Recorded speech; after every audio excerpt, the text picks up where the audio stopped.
I'm a 34-year-old woman, and I spent most of my life being blamed for things I didn't do. At first, I thought it was just bad luck or bad timing. Then I realized it was a pattern, one that started early and never stopped. When I was 9, my cousin knocked over our grandmother's antique lamp while playing hide and seek. I wasn't even home. I was at school, had been all day. But that didn't matter. My mother stormed into my room, held up the broken pieces, and screamed that I was always destructive. She didn't ask. She didn't wait. She just decided I did it. I told her where I had been. She told me to stop lying. That moment stuck with me, not just because of the injustice, but because it was the first time I understood that in this house, innocence didn't matter. Someone had to take the fall. And if I was around, it was going to be me. My father wasn't any better. He didn't shout like my mother. He just sighed, pinched the bridge of his nose, and said things like, "Well, you must have done something to deserve it." Then he'd walk away like his job was done. He never asked for my side. He never defended me. Sometimes I wasn't even in the room when something went wrong, but I'd still be the one punished. My brother Mason, 2 years older than me, could do no wrong. He once took our father's car without permission and scraped it against a parking barrier. My parents were furious until they found out Mason did it, and then suddenly it was a learning experience. But I got grounded because you should have told us he was going out. He didn't even tell me. It wasn't just them. My aunt started leaving me out of family events. She told my mother she didn't want any drama, as if just being around me caused it. Family dinners, birthday parties, holidays. Slowly, I stopped getting invited. My cousins never messaged me. I remember once, at 13, hearing from a neighbor that my cousin had a sweet 16 party with everyone in attendance. Everyone but me. I started writing things down in a diary. I thought it would help clear my head, remind me that I wasn't crazy. My mother found it. She didn't even pretend she stumbled across it by accident. She flipped through the pages,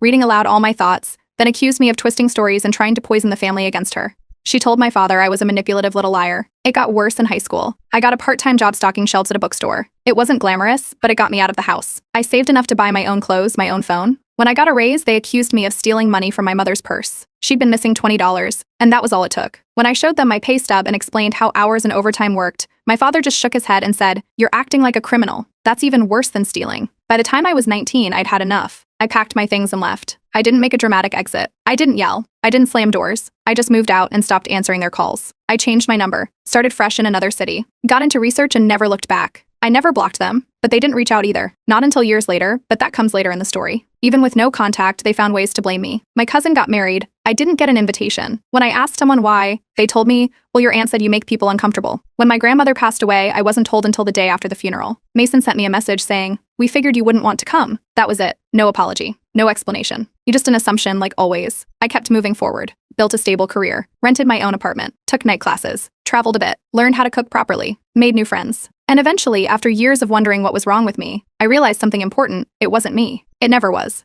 I didn't reach out to them. I didn't stalk their social media. I didn't try to rebuild anything. I let it all rot in peace. But I didn't forget. Aina. Not the lamp. Not the purse money. Not the party I wasn't invited to. Not the look in my mother's eyes when she read my diary and still twisted it against me.